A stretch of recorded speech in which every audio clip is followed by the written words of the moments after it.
Hello students, in the last class we studied about the diseases typhoid, pneumonia, common cold and amoebiasis.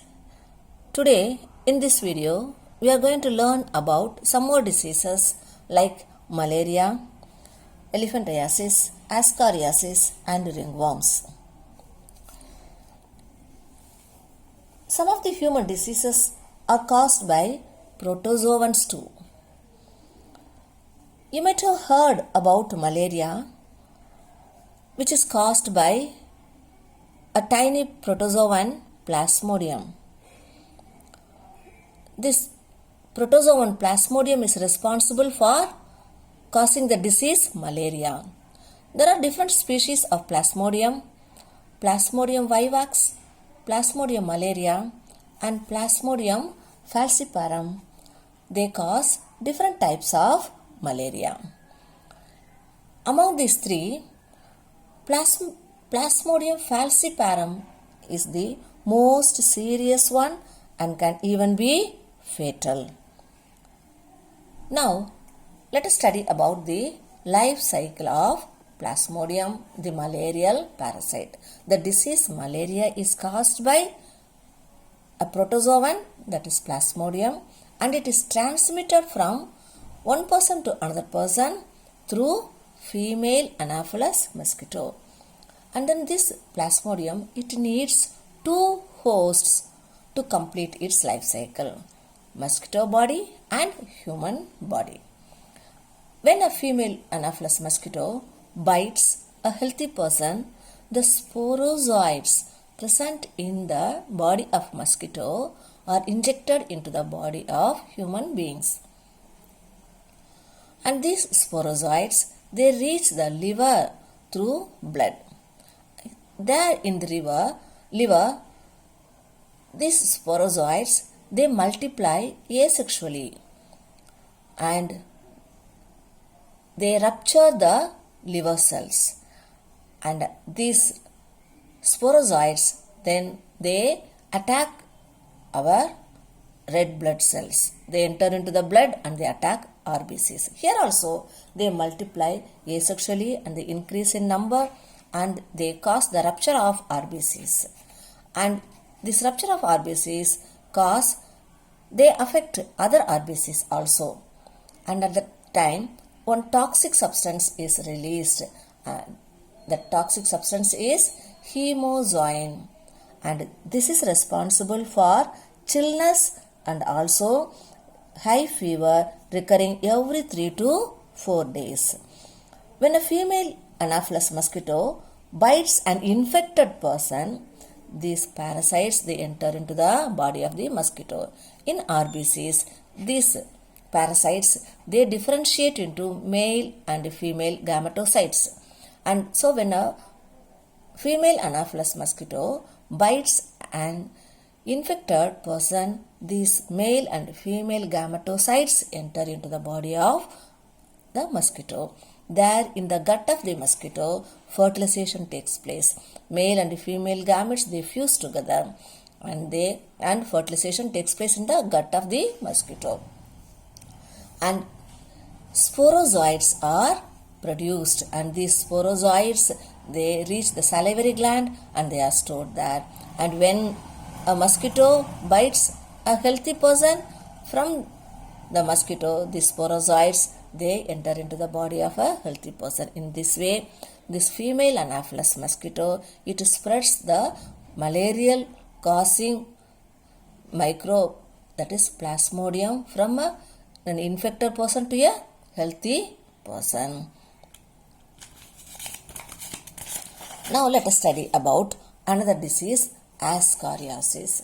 Ascariosis is a disease caused by a helminth worm, Ascaris. It is an intestinal parasite. It resides in the intestine. And the symptoms of this ascariosis are internal bleeding, muscular pain, fever, anemia, blockage of intestinal passage. The eggs of the parasite are excreted along with the feces of infected persons, which contaminate soil, water, plants, etc. A healthy person acquires this infection through contaminated water, vegetables, fruits, etc. Let us study one more disease, that is elephantiasis. Elephantiasis is also known as filariasis because it is caused by filarial worms like Wuchereria bancrofti and Wuchereria malayi. These two are filarial worms. And the symptoms of this elephantiasis disease are chronic inflammation of lymphatic vessels present in the lower limbs. The lymphatic vessels in the lower limbs, they swell and the legs resemble the legs of an elephant. That is why this disease is also known as elephantiasis. It also affects the genital organs. It is transmitted by the bite of female Culex mosquito. Let us move on to another disease, that is ringworms. The disease ringworms is caused by a fungi. There are different species of fungi that cause the disease ringworms: Microsporum, Trichophyton and Epidermophyton. These are responsible for ringworms, which is one of the most infectious diseases in man. Appearance of dry, scaly lesions on various parts of the body such as skin, nails and scalp are the main symptoms of the disease ringworms. And also these lesions, they cause intense itching. And heat and moisture help these fungi to grow well. So they can survive in skin folds such as those in the groin or between the toes. Ringworms are generally acquired from soil or by using towels, clothes, or even the comb of infected individuals. Till now, we studied about different diseases like typhoid, pneumonia, common cold, malaria, amoebiasis, ringworms, elephantiasis, ascariosis. Now, let us study about the prevention and control of infectious diseases. Maintenance of personal hygiene and public hygiene is very important for prevention and control of all these infectious diseases. The personal hygiene includes keeping the body clean, drinking clean water, eating clean food and vegetables and fruits. And public hygiene includes proper disposal of waste and excreta, periodic cleaning and disinfection of water reservoirs, pools, cesspools and tanks. What are cesspools? Underground sewage. And also we have to practice public catering, hygiene in public catering.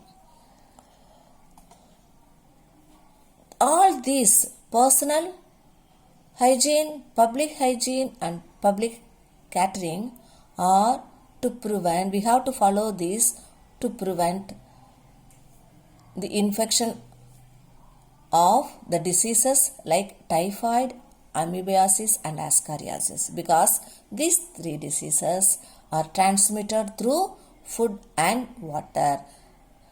Next, some diseases are transmitted through air. They are known as airborne diseases like pneumonia and common cold. These are airborne diseases. To avoid these diseases, we have to avoid close contact with infected persons. And also we have to avoid using the belongings of infected persons. So to prevent the infection by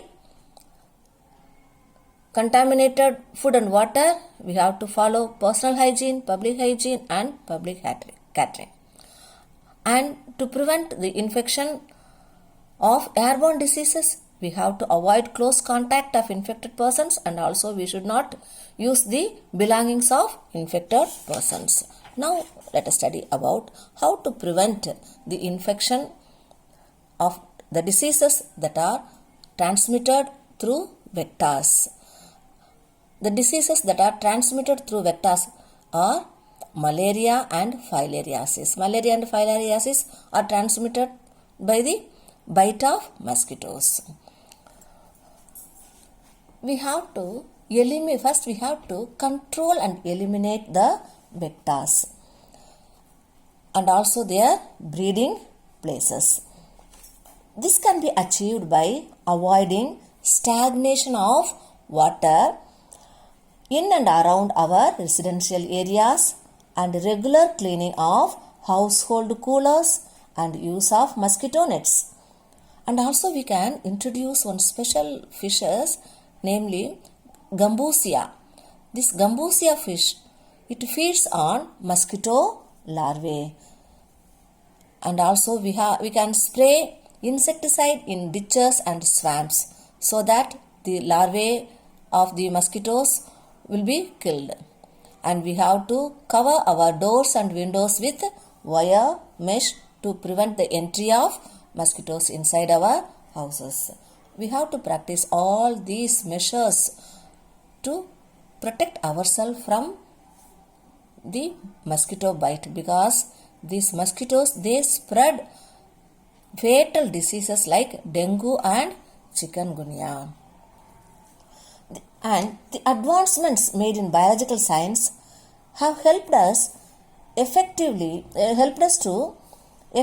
deal with many infectious diseases.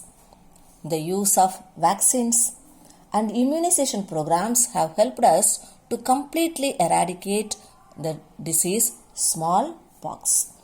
And also a large number of infectious diseases like polio, diphtheria, pneumonia and tetanus have been controlled to a large extent by the use of vaccines. And then the discovery of antibiotics and various drugs has also enabled us to effectively treat many infectious diseases. Thank you, students.